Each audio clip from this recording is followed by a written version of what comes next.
right on my way back. You know, it's amazing how many of my videos end when the camera falls. So it's always a good opportune place to end the video. And I gotta download and learn how to use some of these, you know, if anyone has a suggestion, some free video editing software that's easy for a middle-aged guy to understand, because rather than have to upload 2 videos, I could just record 2 and put them together somehow. But for now, I'll make this a separate video because I kind of ended prematurely. Yeah, I want to get back in the swing of things. Maybe make some videos. Maybe we'll do some, like, you know, some of these audio videos where I talk and pause and talk. Because, yeah, you know, it's good to get back in the swing of things. For now, I'm doing this. I need to have some income. I need to have not just some income. I need to have, like, you know, a job on paper. But I guess in many ways, what I was talking about, for those who are curious or those who wonder about Social Security, 62, early retirement, you don't get your full amount. It used to be 65, now I think it's 66, 67, mid-60s, full retirement, but you can't work or they'll take away from it.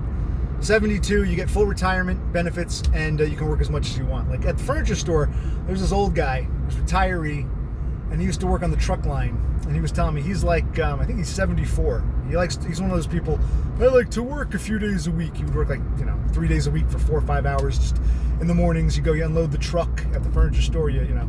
He didn't do a lot of heavy lifting. He did mostly tagging. He would put tags on furniture pieces. Occasionally he'd do some minor assembly, assemble some lamps. And I asked him, I said, you know, he was kind of boasting and bragging. He said he used to own his own print business. He had a print shop.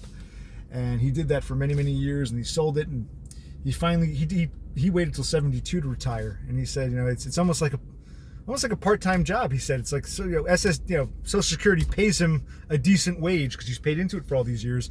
And I said, because you're over 72, you can work as much. He goes, yep, doesn't matter. I can work as much as I want. There's no bearing on how much Social Security pays me. Once you're over the magic age of 72, you can work as much as you want and still collect your full Social Security. But my father was in that mid-range. He didn't want to retire at 62. I don't fully blame him, because at 62, you get a lesser amount. He wanted to get his full payment. But again, I don't know why when he turned 65, he didn't start looking into retiring. He waited till he was well over a year, 66 and change. Still didn't have any evident plans of looking into Social Security, and he had a stroke. And so, was it worth it? Yeah, he's like saying to him, was it worth it? Why didn't you just? I know you don't have a crystal ball; things can happen at any time. But you know, you think about the future. You think, okay, I'm 65 now. Maybe I should think about retiring. And now I know. Well, now it's actually funny. In my father's case, had he been born a few years later, they would have raised the age to 66 or 67. So, you know, in an alternate reality, if they had raised the age earlier, he might have had to still work and had a stroke at 66. But then again, you could have a stroke at 64. It doesn't matter. But in his case, if we can go back in time, like a time machine, you're 65 years old. In a year and a half, you're going to have a stroke. Retire now, you asshole. Collect your Social Security now, asshole. There's no point in working yourself to death, asshole. Because, you know, once he had his stroke, I mean, he also got some temporary disability, but it was short-lived.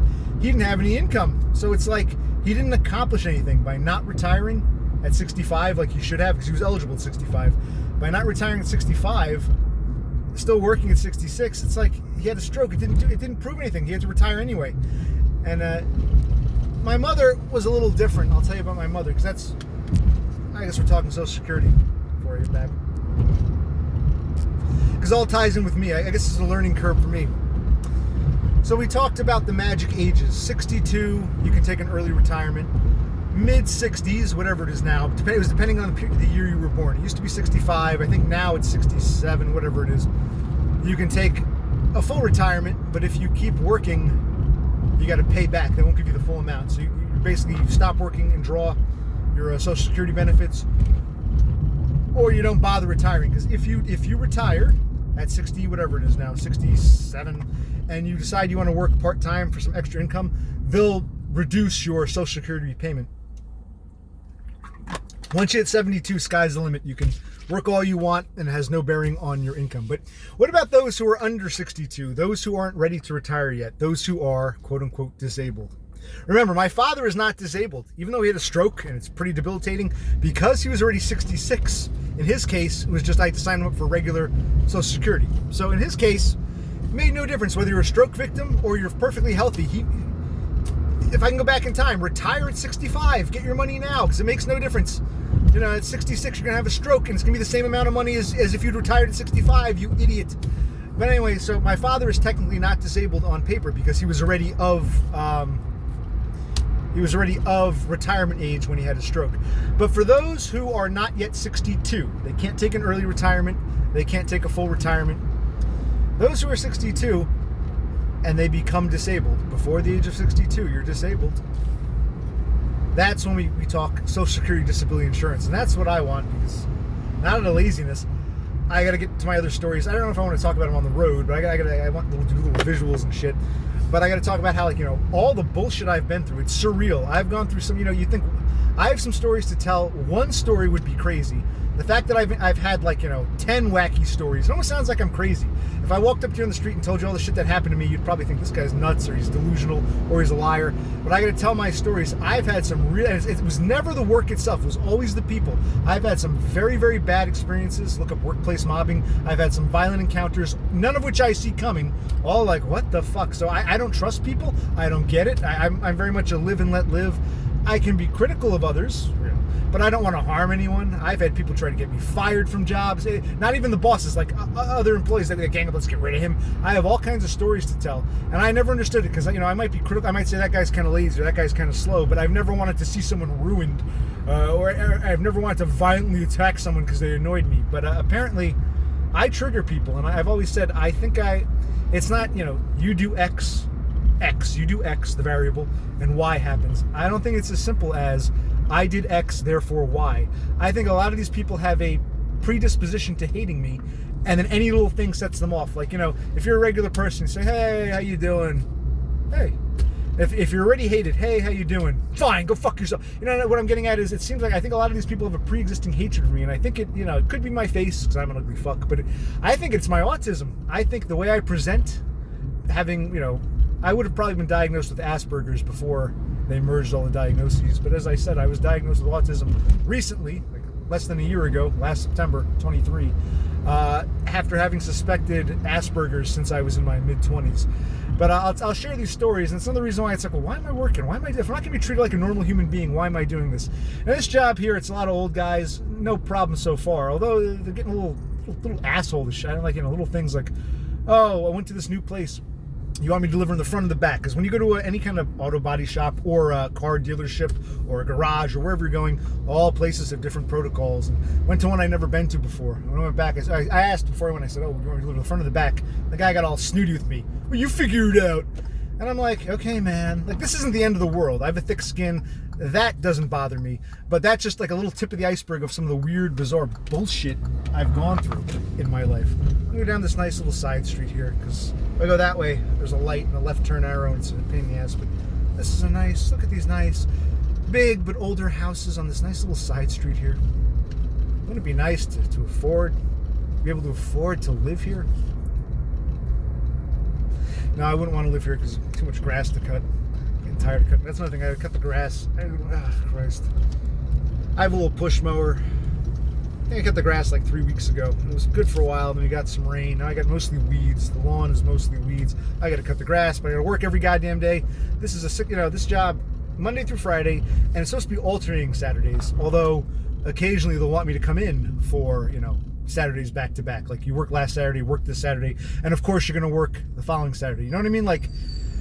About half the guys who work here, we all work Monday through Friday. You got morning guys, you got afternoon guys.